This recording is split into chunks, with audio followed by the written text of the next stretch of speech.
Welcome to Exploring the Ozarks, where we tell the history and stories of locations, places, and people that make up the Ozarks. Here's Matt! Thank you, David.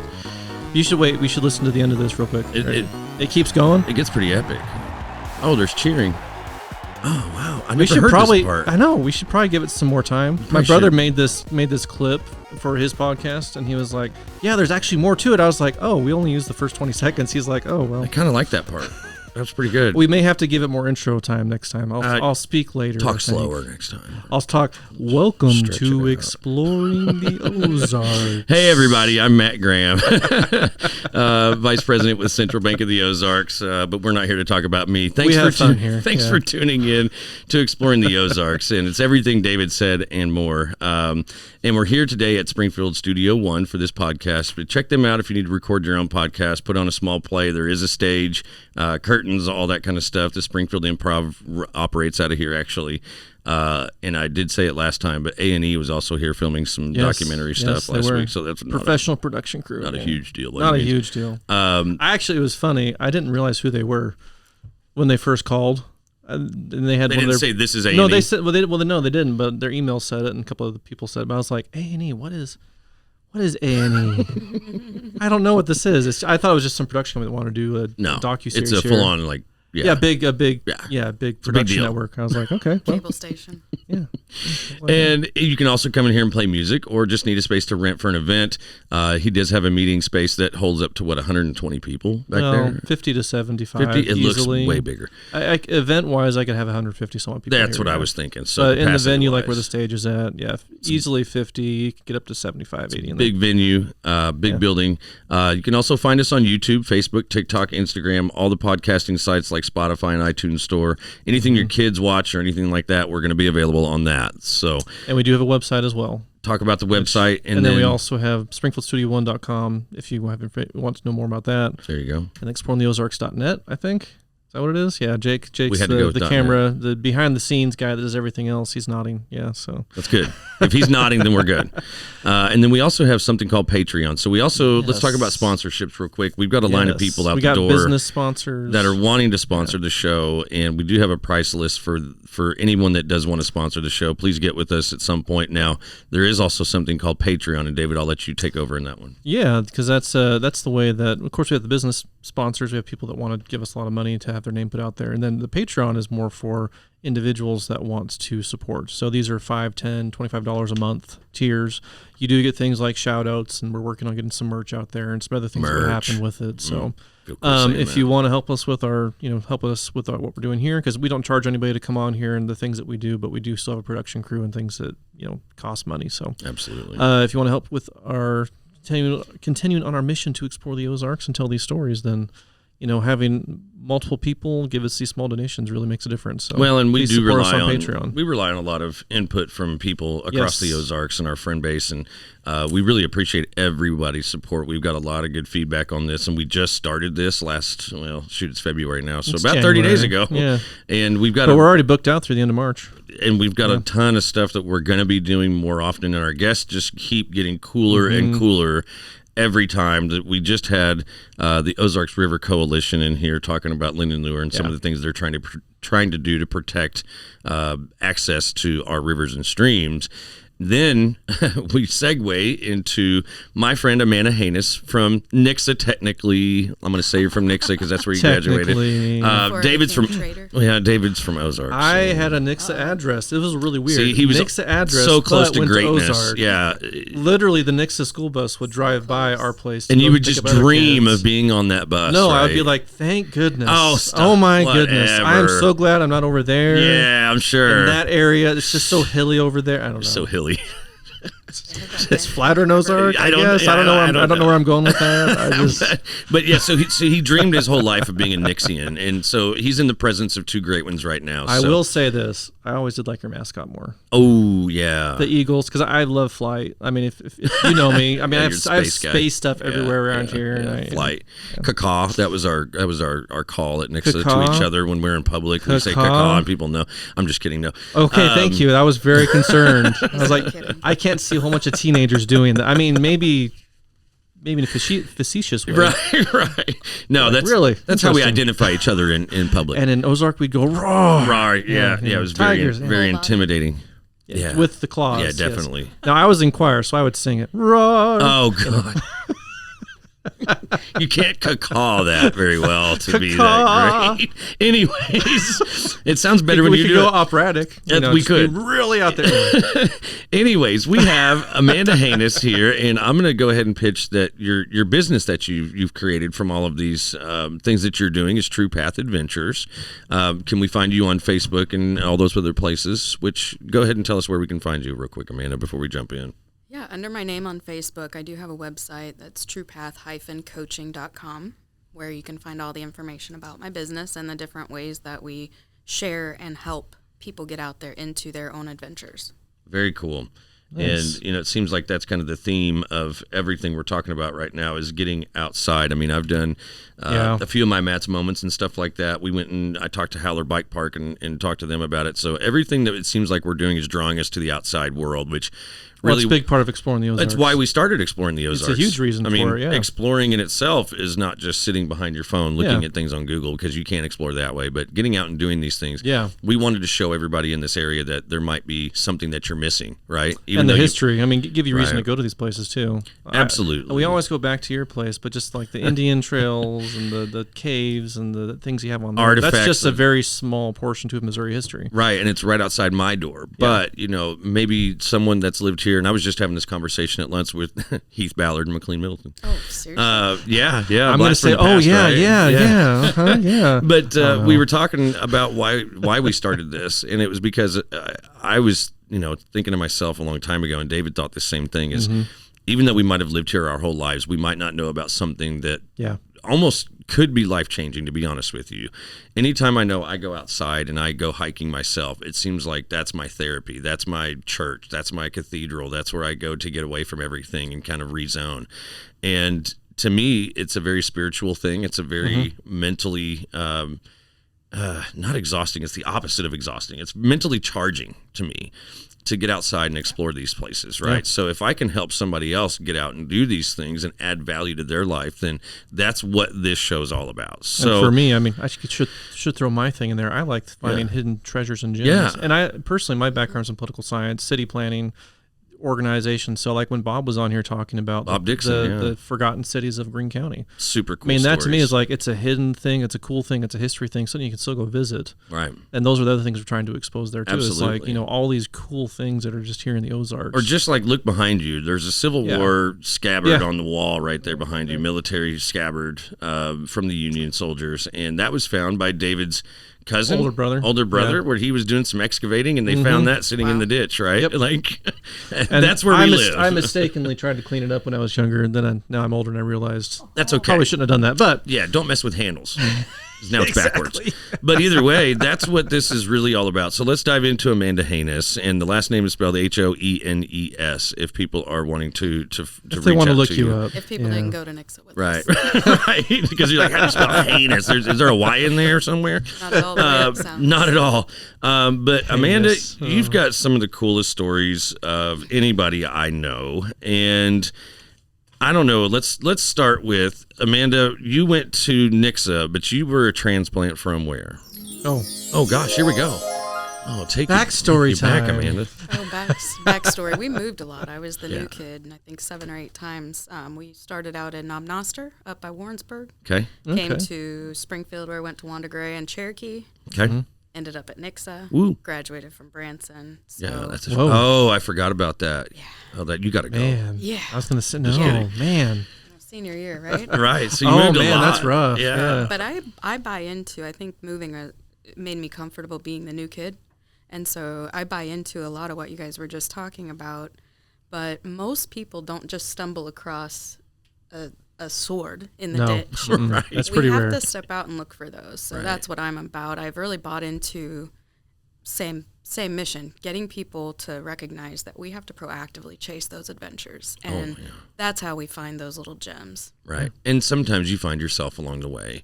And, a lot of people go through a lot of things. I've not told my personal story on this yet. We will get to that point. But another big reason why we started this was because I also have been on my own personal journeys and been through some tragic events and things like that. So exploring was my way of self-medicating, pretty much.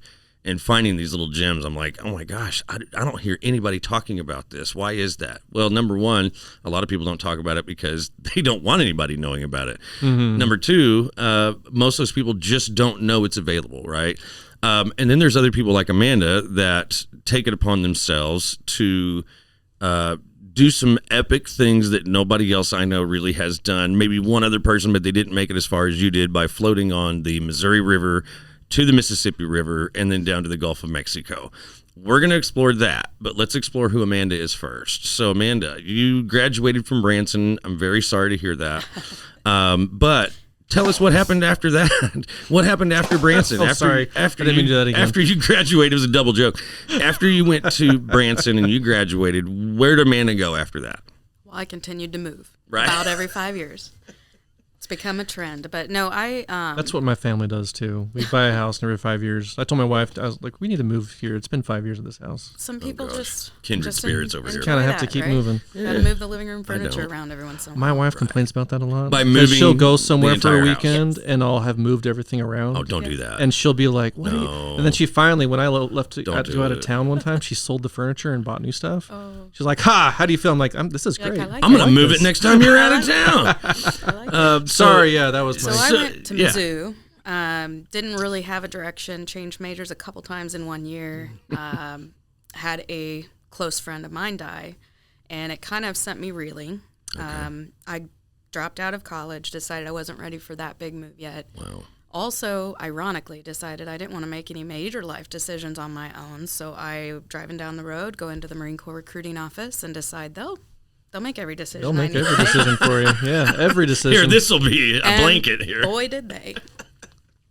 So it was peacetime when I joined. So things changed a lot within 9 months after I enlisted. What year was that? Went to boot camp in January of 2001. Wow. Yep. Okay, here we go. I was actually in mechanics school. I went air crew, so I was air crew on helicopters. Oh, cool. And so I was in my second to last school when the towers wow. were hit. And so, of course, super speed everything at that point. We think it's a Hollywood movie. They Right. didn't have any captions or anything. And so it still gives me goosebumps thinking about it. But after that, everything changed. Of course, within the next year and a half, we were deployed as the first round in Iraq. Wow. War. Straight over. Yeah. So long story short, 3 deployments later, 6 years, I get out. Wow. Bought a house and decided I was ready to finish school. Okay. Went to Colorado. Knew what you want to do at that point. No. Changed majors 4 more times. Oh, well. 4 more times. I can relate to that, too, because I think I switched like 4 times total. And then I found history. That's why and I that got was like, everybody said, what are you going to do with that? I said, I don't care. Right. I enjoy it. It's something you enjoy. People ask me that about political science, too. I'm like, writing a book. Still working out for you. Writing a book, you'd be amazed, or maybe you wouldn't, at how much that history degree helped. Oh, I bet. I can only stories. imagine. So. Especially in the area you were, because you were going to Mizzou up in that area, so you probably were absorbing some of that as you were going, right? Sure.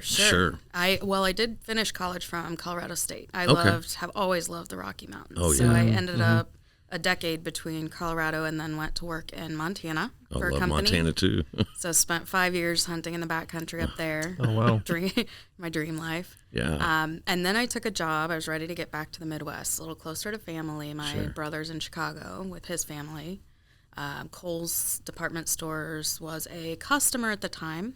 So reached out to them as a network contact and took a job with them in their headquarters. Wow. Oh, you just called them and were like, hey, I think I want to come work for Kohl's. And they're like, yeah, we've heard about you. Come on over. That's literally exactly how it happened. He goes, I'll fly you in tomorrow. We'll talk to you. Why does that happen with every person we have on this podcast? They've got a similar story about taking the bull by the horns, essentially. And we love that about our people. So, yes. And I think you're following your plan. When you know where you're supposed to be and you follow that, things tend to fall in place in my experience. Absolutely. Well, we talked about it's all a God thing, and that's pretty much what it boils down to. So after Kohl's, you got bored, it sounds like, right? So I got laid off. I didn't get bored. Oh, fine. Well, I was probably a little bored by that point. But COVID hit. You might have heard of it.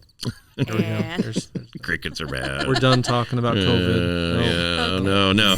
So this is what sent you that was the court sound. Okay. So then you get laid off during COVID. What year was that then? 2020. Wow. Summer of 2020. Right after COVID became a thing. Okay. Literally. So, and they had a lot of other changes that I think they'd been planning, so it all kind of worked together. And after that, a lot of my coworkers, of course, jumped right into other jobs. IT was still hiring madly. And I just had this niggling doubt. Like, I don't know. I'm looking out this picture window in Wisconsin at another dreary winter up there. I'm like, I just don't know. So I actually ended up selling my house and bought an RV and went on the road for 5 months. Gosh, that's fun. Wow. It was awesome. Where'd you go first? I went down through Arkansas. Somewhere warm. South Carolina, through Georgia, and Nice. Love it. Florida. Spent a couple weeks in Texas, which I'm not so proud of. But I go to Texas every year, actually, but I go to watch the rocket ships being built in Most southern of it's Texas. so boring. But It's really, really it's big. actually got a lot of beautiful landscapes. yes, does, I love it does. around Austin, New Braunfels. That area is gorgeous. So yes, all right. Headed up the West Coast. You went Another pretty area. All the way up to Vancouver, Washington. Very nice. Hit all the parks on the way through there. Camped most of the way. Alaska at all? No, didn't make it that far. Yet. That's still on Yet. the I was bucket going to list. say, drive up don't there. tempt her, dude. That's been on there a long time. All right. But I did get all this time. I was thinking about, at first, is it even possible? I didn't know, as I learned, a lot of people don't know, that you can actually make it all the way in water from the headwaters of the Missouri River in Montana to the Gulf of Mexico. So I did not know that. My first thought is, can I do it? What are the logistics? And then once I learned it was all water, then I was like, what would it take to do it? So I gosh. spent 8 months planning that while it was moving and on the road.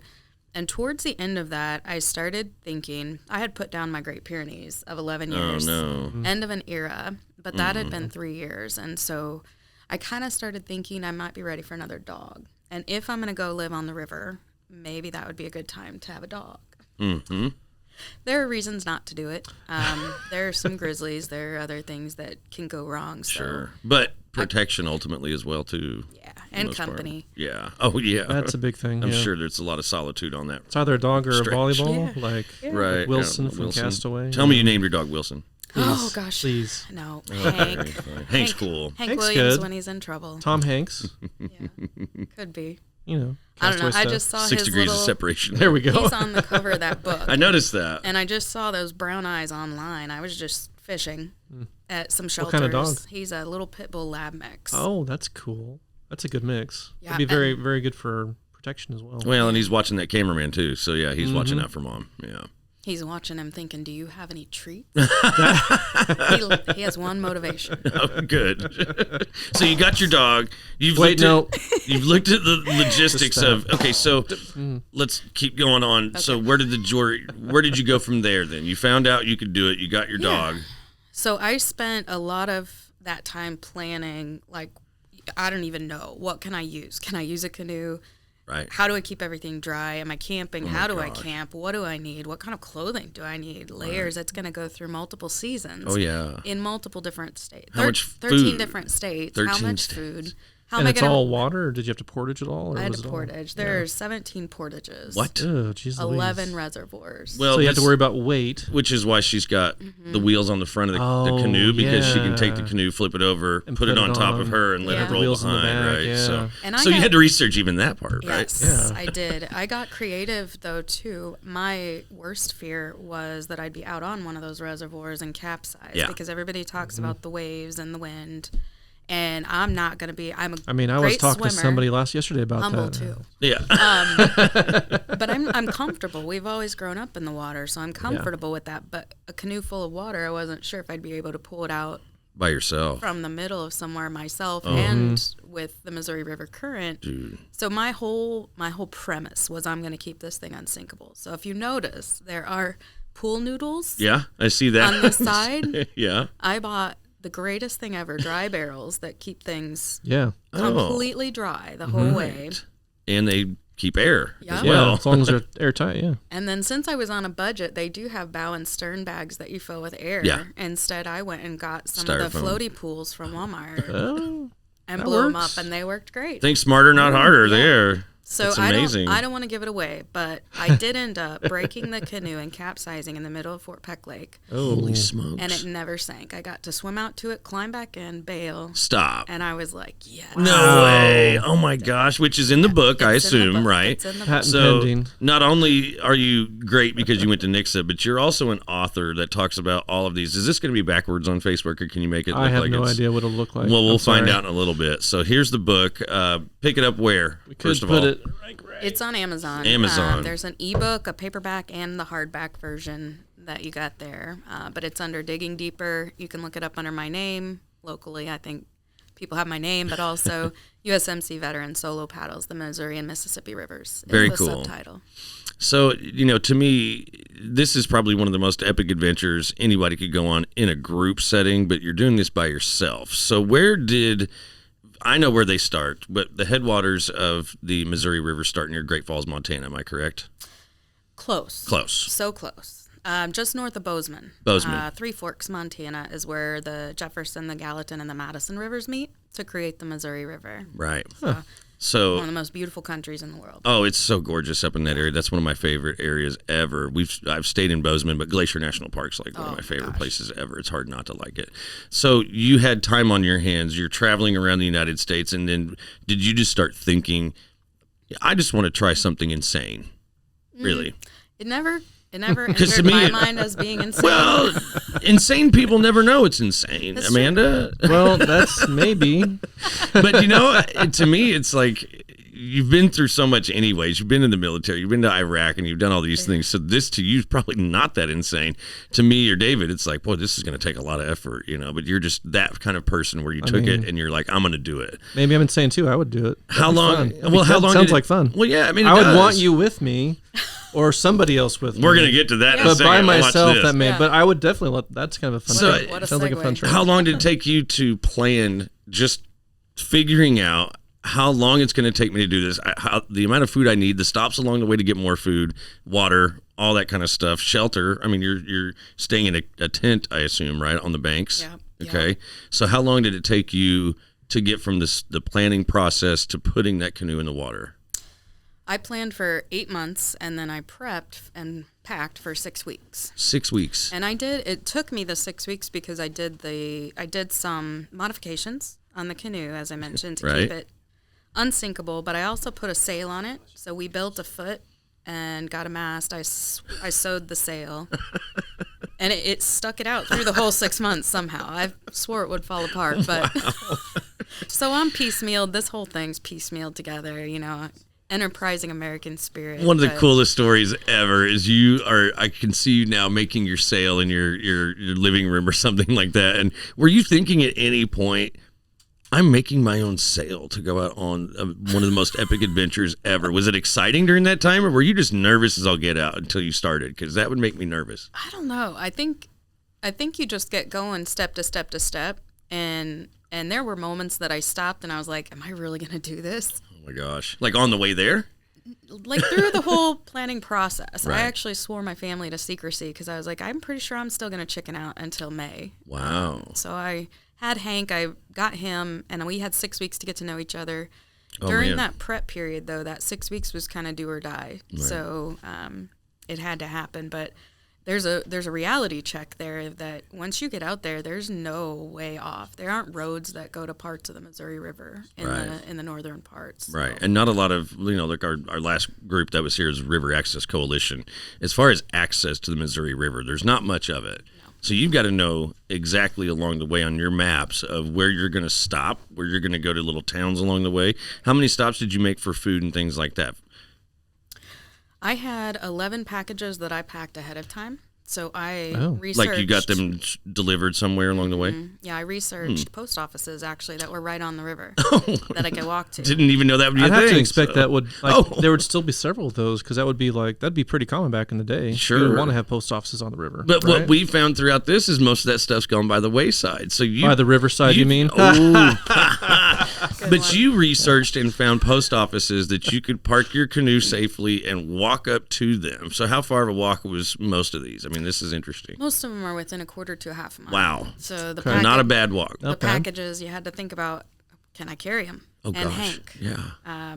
So it's little stuff like that, but there was a lot of math involved, and I hate math. Well, so. it probably felt good to get out of that canoe and walk a quarter mile, though, too, because you get a little numb when you're floating quite a bit.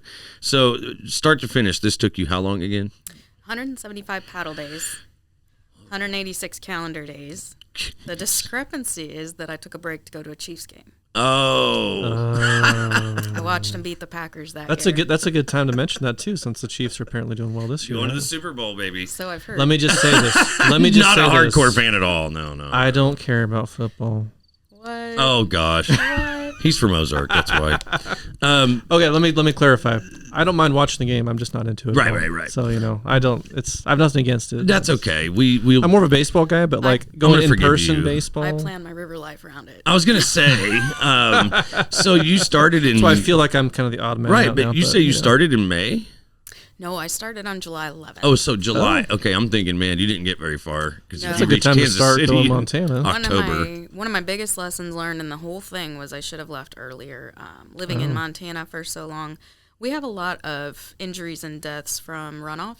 So people get caught in the rivers, the Missouri River, but also the Yellowstone and others around there. Oh, yeah. And so I was a little bit cautious, probably more cautious than necessary about the runoff and floating in that. Sure. It turned out that was a drought year. Oh, God. So I waited to launch, and the trip took me longer than I thought it would, and so I ended in the winter, which was miserable. Well, but at least you ended in the Gulf of Mexico, right? I did. So at least it was in somewhat warmer weather, but you'd be surprised that the Gulf of Mexico is really not that warmer on that time. I was in the year. southern tip of Texas last year, and it was snowing. Oh, gosh. This is in January, of course, but I was very surprised. I'm literally 5 miles from Mexico. Right, so you're in, Christmas time when you finished? Yeah. That I have a Christmas island. Christmas A Christmas island that is south of Greenville, Mississippi. Okay. Oh, an actual where island. I spent Christmas on a sandy island by myself Oh on a my wind God. day. Oh, okay. Oh, my It gosh. was a beautiful island and a beautiful 70-degree day. Oh. That's a nice day to end on. One of three, though. It was a mental game because you think you get to Memphis and you get moderate weather. Right. And every time I turned around, it was raining. It snowed 3 times. The wind gets colder. Oh, my gosh. It's just... Is that when you were like, miserable. all right, Oh, I wanted to I'm quit. thinking about quitting this? Oh, I wanted to quit. Oh, my gosh. Yeah. Called Mom. I said, next road. And she goes, you cannot quit now. Thank God You for did Mom. not come this far to quit now. Your mom. Yeah. Wow. That's an interesting story in itself. So you had lots of support. You had people willing to come pick you up as well. And your mom says, no, you're going to continue this. And you still had, 500 miles left, maybe? 400 miles from Memphis-ish? What was that? It's about 800. Don't misquote me. I need to. You're probably about right. You've already said multiple times you're not good at math. That's you didn't fine. want to do the math. Yeah, so nobody will judge me, right? Right. No judgment. Judgment-free zone. No judgment. Clear it's all good. expectations. I set the bar. You're not low. You're a historian, not a geographer. Right. We're good. I think it was. I want to say it was between 800 and 1,000 from Memphis. Jeez. So I was right around 600 left at that point. So how many miles this trip from Montana to the Gulf of Mexico, how many miles is that approximately? It's crazy. So it's 3,300 to 3,800, depending on the paddler. There's only about 49, now 50 paddlers, because another guy just finished it. That's all that's done this trip? That have done it. 50 people? Yeah. Unreal. Wow. I think more people swam the English Channel, probably. I would assume. I don't know. That's I insane. have to look. We'll have to look at that fact. Well, that's I don't know because that British stat. people are crazy. You guys keep talking. I'm gonna. But I don't, to me, that seems insurmountable. I mean, I've driven that, and it wore me out, right? I've done that, where I've driven that, and it is something that'll wear you out even in a vehicle, much less in a canoe with all of this equipment, with a dog you got to keep alive, keep happy, keep stopping, and things like that. What goes through your mind at this point, though, when you're getting ready to quit? I mean, and your mom says you can't. I'm not coming to pick you up. There's not an Uber anywhere that's going to come get you, so you kind of just have to keep going, right? Because was your mom stationed down at the Gulf of Mexico waiting on you? Who was waiting on you at the end? No, we had a checkpoint where they would drive down in my truck to get me, but that hadn't hit yet, obviously. But I think what goes through my mind in that moment is very clear. And that's where the title of the book comes from. This will be cheesy, but I dug deeper and didn't have another option, and so you do that. But what I find so unique about adventures, any adventure, not even just outdoor adventures, but something new and something hard that we have to work hard for, you come out of that on the other side, and what it's done is, if you're familiar with the Maslow's hierarchy, by distilling our lives down to the simple nature of the bottom levels, you find you've grown to the top levels, and you know you're capable of so much more, and your thought process has changed, and the way you think about it just, I don't know, changes. Yes, it changes. Yes. That's cool. I like Especially after everything you've been through in the military, and like I said, going to Iraq and things like that. You probably were involved in things that you never thought you'd be doing there either. I think that goes unsaid. Yeah, absolutely, right. So, and you got forced into this thing 9 months after joining the military, and then all of a sudden now you're on this epic adventure by yourself. And I can't stress enough that I wouldn't want to do this personally by myself. And then and not to be sexist or anything, but for a female that's what 5'6" ish, Thank you. 5'5", 5'4", being gracious. If I'm stretching it, I'm 5'2". Right. A good day. Okay. You have tall shoes on today. He was just being generous. But still, so you're thinking that you have this little lady that's out here, and she's wearing her Chiefs beanie, and you're crossing through all of these places. And tell us a little bit about the people that you met, because I'm sure that probably helped keep you going a little bit, right? You met some folks along the way. Tell us a little bit about who that was. It did, and I think that's a message that people have really welcomed, just the general goodness and the good faith of the people around us across the country. This journey stretched through 13 states, and I met people in all of those states, whether they were on the river or took me off the river. But I did come in contact with the Missouri River Paddlers Group. Norm Miller, ran into him on expedition on the upper Missouri River, and he connected me with what's known as river angels who live along the river, and they like paddlers. They like to hear the stories. They like to help out, take you off, give you a hot shower, hot meal, place to sleep, outside of a tent. And Unreal. That's really cool. And they have the best part is they have their own stories too, right? Yeah. They've got all these paddlers. If you're going to become an angel, yeah. Oh my and I'm gosh. going, there's this whole world out here that I didn't know existed on these rivers. So That's the most important thing about it, I think. Not just your personal growth, which is amazing in itself, to be able to have the mental fortitude to go do this type of thing. But then to hear that there's people that literally go out of their way to make sure people are okay. Yeah. That's one thing that, and I was sick back in December, so all I did was watch TV all day long when I wasn't sleeping. And it was like torture, because it's all negative all day long. And you wouldn't ever think that there's people out there that would go out of their way for no fee whatsoever. They're prepared to have people that if they see them, they're going to stop and make sure that they feel okay enough to come in and feel secure and get a night's sleep, and you don't feel like they're a serial killer along the way and things like that, because that probably would go through my mind. Hopefully your intuition kicks in. Yeah, hopefully. You have very good intuition, Hopefully. Amanda.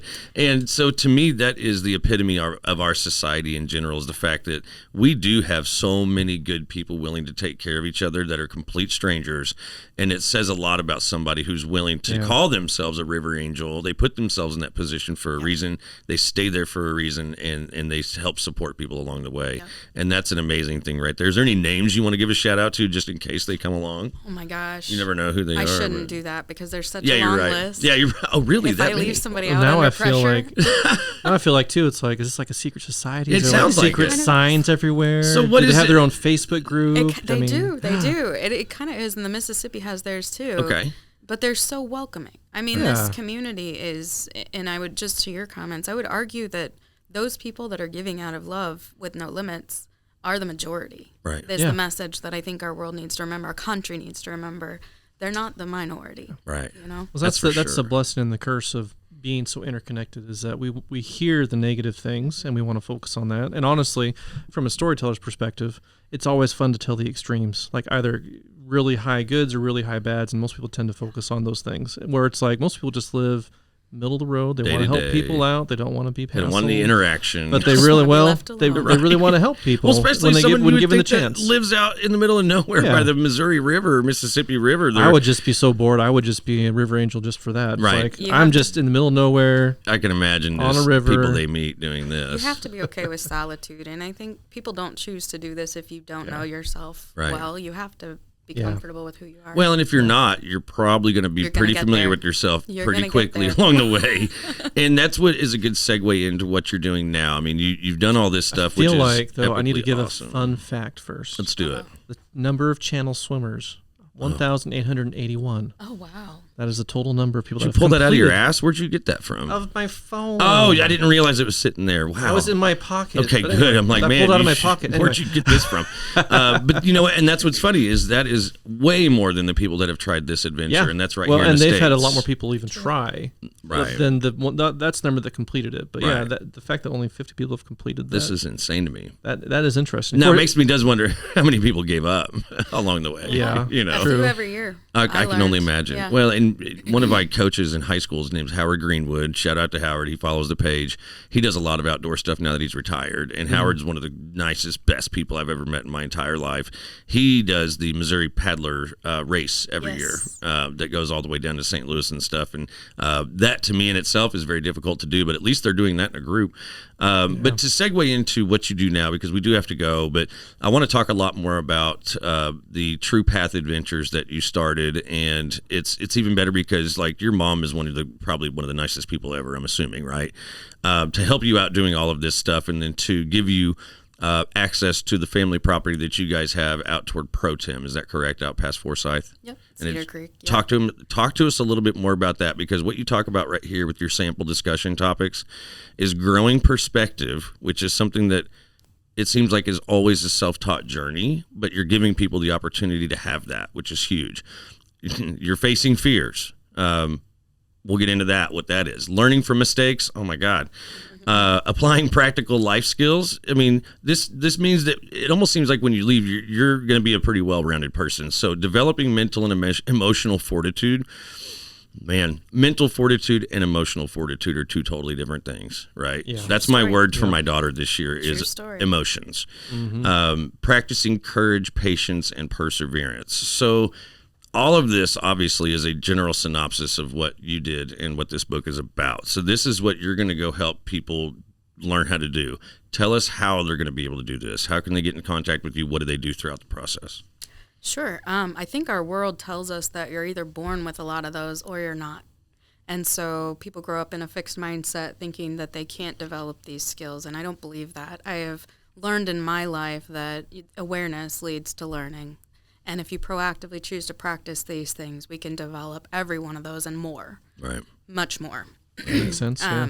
On the river trip, two of the river angels that I met actually gave me some very blessed advice. I've had a long time dream to do this, and I pictured it as, air quotes, the ranch, where I would provide kids kind of more of a gated area, a structured area that was safe, where they could go out and kind of stretch these skills, but they didn't have to do it in a 3,300-mile adventure out on their own. Oh, thank God. So we don't want to slap in the face. We want a gentle introduction for kids. But these ladies, I said, well, what would you do? They're in the hospitality industry. What would your advice be? What do I need to know?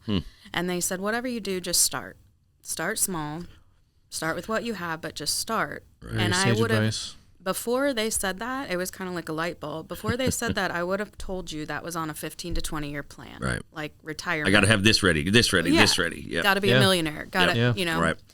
Instead, I kind of sat down and crunched some numbers and go, I really don't need much to get this started. And that's sort of what you're teaching the kids, resourcefulness, flexibility, things like that. So it really is a self-fulfilling thing. Yeah. The funny thing, as I shared with you earlier, is my passion project was the kids.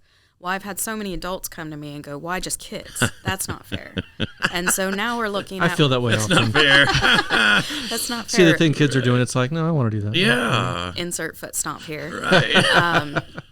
So I am looking at ways that I can consult and do some limited guiding, but I've been invited to speak at a couple of schools and other locations. Oh, man. And I used to be terrified of public speaking, and I found that I actually really enjoyed that, and it expands the number of people that I can share this message with. You're very eloquent, though, so you're you. natural at it, Oh, yes. Well, I haven't always been. I can imagine. I give a Just lot like you of- said, you have to practice, and you can develop these It's skills mental fortitude. and- It's Emotional, developing too. mental and emotional fortitude, because you really do have to control your emotions when you're speaking in front of people, and Yes. that's hard to do and keep on topic. So I give a lot of credit to corporate America. absolutely, Yeah. all the training seminars are finally paying off for you. Man.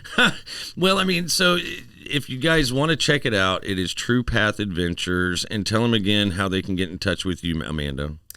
Yes, my website is www.truepath- coaching.com. So it's not just for kids, it's for adults as well. And we want to see you take this thing to the next level. So do you have any classes coming up soon that people need to know about, and they just get in touch with you to sign up? Yep, they can actually sign up on the website for the youth courses. I have a few of those already scheduled for 2023, so they are out there available for sign up.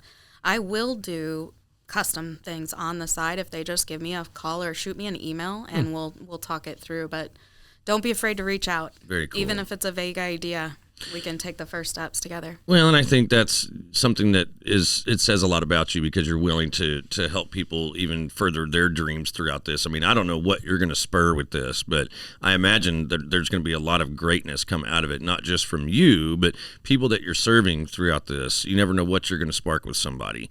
And that's why I love personally getting out and exploring myself. You're going to help these people facilitate doing this. You're even going to be a consultant for one lady soon to do the Missouri River. Is that right? Yes. Is that something you want to incorporate into your business, is doing more of that too? That's one of those custom jobs. Okay, when you say custom. Yeah, after I opened my mind to the adult side of things and kind of exploring how I could meet that market desire, right. She called me 2 days later and said, I want you to guide me on the Missouri River. So I kind of was going, okay, God, what do you I was going to say, want me to have do you ever with heard of the this? law of attraction, Amanda? Yeah, right. I don't know. You attracted that.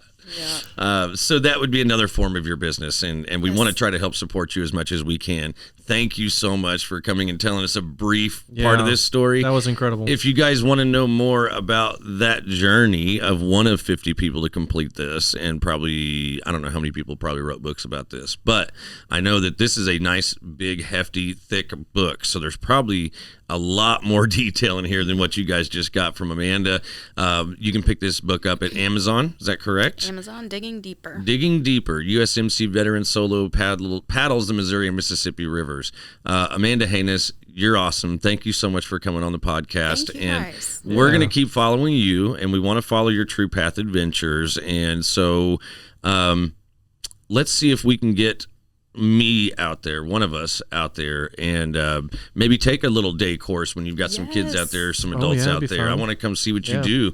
Let's do that. And maybe we could bring some equipment and we could do some recording of some of this. So so I really feel like this is a good relationship for us to build, and I'm so glad to reconnect with you after all these years. And we're going to keep in contact with Amanda Hoenes. We're going to keep doing some specials on True Path Adventures. But again, thank you so much for coming out here. We appreciate you. Thank you guys for having me. What a joy to be here. Well, thank you for that. Yes. And one thing we always say is thanks for coming on, but keep exploring the Ozarks. Yeah. Thanks, Amanda. Thanks again for listening to Exploring the Ozarks. Make sure to like, share, and subscribe to our social media channels to help us keep exploring the stories of the Ozarks. If you're looking for more ways to support our show, we have sponsorships for businesses and Patreon for individual supporters. Check the links in the description for more details. Thanks for your support, and keep exploring the Ozarks.